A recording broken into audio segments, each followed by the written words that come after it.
Agamemnonove priče. Tajna kuće broj 100.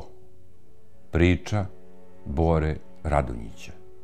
Jedan nehumani postupak prema starici u ranu jesen 1966. godine uzbudio je građane Vršca.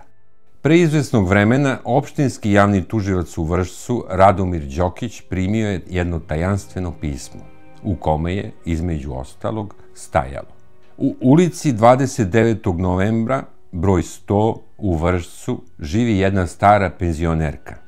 Sustanari Angelina i Slavko Isailov je drže zaključanu u ostavi. Oni joj oduzimaju penziju, a oteli su joj i ceo stan i nameštaj. Javni tužilac je s mesta reagovao, pozvao je svog zamenika, Ljiljanu Gluvakov, i naredio joj: pozovite nekog iz opštinskog centra za socijalno staranje i utvrdite o čemu je reč.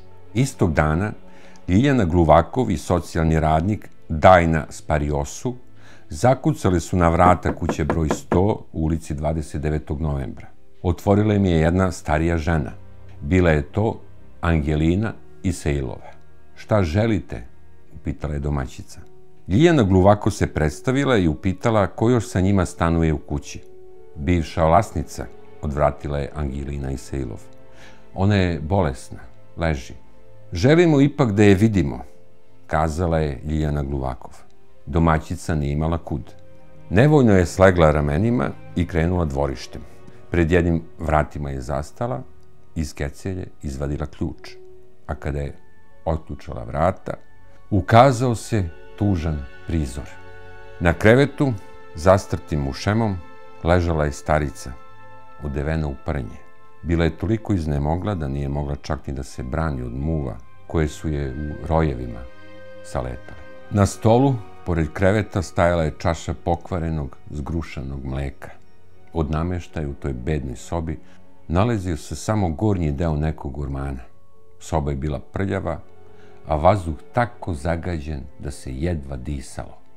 Ljiljana Gluvakov je prišla starici i upitala: ko ste vi?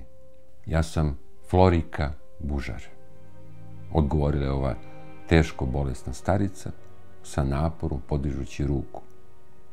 Jeste li gladni?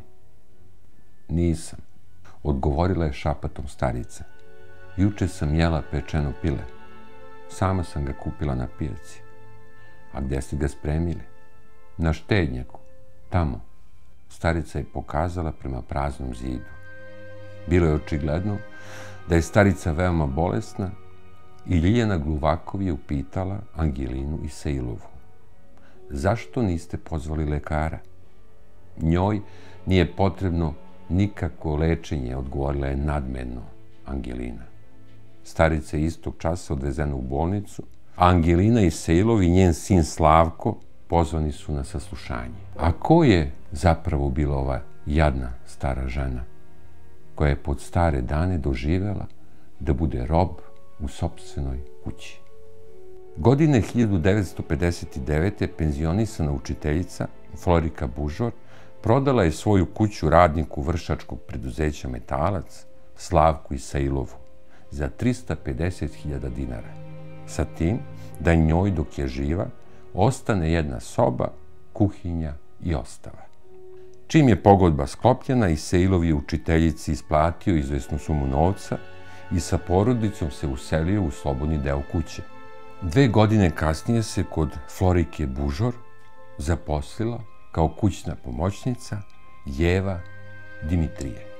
Ja sam učiteljicu 4 meseca besplatno služila, priča ona. A zatim smo pred advokatom sklopile ugovor. Meni pare nisu bile potrebne i dogovorili smo se da mi kao nagradu Florika Bužar ostavi svoj nameštaj. Te stvari su dosta vredele i Jeva Dimitrije se svojski starala o penzionisanoj učiteljici. Kuvala joj je, spremala, prala. Florika Bužar, koja od rodbine nije imala više nikoga, živela je udobno i bezbrižno. Penzija od 40.000 dinara bila joj je dovoljna. Pored toga, imala je i nešto zlata, dukata i nakita, dok je novac dobijen za kuću stavila na štednu knjižicu. Vreme je prolazilo i posle nešto više od godinu dana Angelina Isailov je zaustavila u dvorištu Jevu Dimitrije. Ti ovde nisi više potrebna, rekla joj je. Ja ću se brinuti o starici. Nemoj više da dolaziš. Profesor Jon Buza je redovno posjećivao staricu jer je nekad bio njen đak. Donosio je namirnice i razgovarao sa njom o nekadašnjim školskim danima. Pričao je gde su se školovali i čime se danas bave ostali njeni đaci. Ali jednog dana je ipak morao da je kaže: žao mi je, učiteljice, ali više ne mogu da dolazim. Vaši sustanari me tako neljubazno dočekuju da se osjećam veoma neprijatno. Od tog dana ni ostali poznanici više nisu mogli da posećuju Floriku Bužor. Na vratima je uvek stajala Angelina Isailova. Kada su staricu na taj način odvojili od prijatelja, majka i sin su odlučili da joj oduzmu sobu i kuhinju. Jednostavno su preneli krevet u ostavu i tamo je smestili. Istovremeno Florika Bužor je pala u postelju. Za 1.5 godina Angelina i Slavko Isailov nisu nijednom pozvali lekara, jer su se bojali da će staricu smestiti u bolnicu, a tada bi oni ostali bez njene penzije. Inače, na uputnicama su se potpisivali nekad Slavko, a nekad njegova majka Angelina. Utvrdili smo, priča javni tužilac Radomir Đokić, da su u toku 1964. i 1965. godine na taj način prisvojili oko 650.000 dinara. Dok je starica ležala bolesna, njeni sustanari su je pokupili iz stvari. Bilo je tu i nameštaja i odeće, a kada je zamjenik javnog tužioca Ljiljana Gluvakov zatražila od Angeline Isailov štednu knjižicu Florike Bužor, ona je odgovorila. Tu knjižicu je starica jednom pocepala. Ubrzo po dolasku u bolnicu Florika Bužor je preminula. Na saslušanju i Slavko i njegova majka Angelina poricali su da su namerno zaključavali Floriku i držali u nehumanim uslovima. Starica je živela u ovoj sobi i tu joj uopšte nije bilo loše. Ali ona nije želela ničije društvo, rekao je Slavko Isailov. Negovala sam je kao drugaricu, tvrdila je Angelina Isailov. Florika Bužor je sebi za života podigla spomenik. Pored slike pokojne sestre stavila je svoju. Ali ime nije uklesano. Na sahranu su došli njeni nekadašnji đaci i prijatelji. Među njima bila je i Silvija Rošu. Ona je za vreme pogreba prišla Slavku Isailovu i rekla mu: još za života pokojnica je platila da joj na nadgrobnom spomeniku uklešu ime i godinu rođenja. Ostalo je da se ukleše datum njene smrti.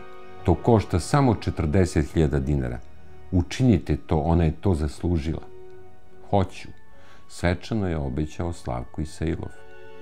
Ali obećanje nije ispunio. Javni tužilac je završio istragu. Slavko i Angelina Isailov optuženi su za nehumane postupke i uskoro će biti izvedeni pred sud.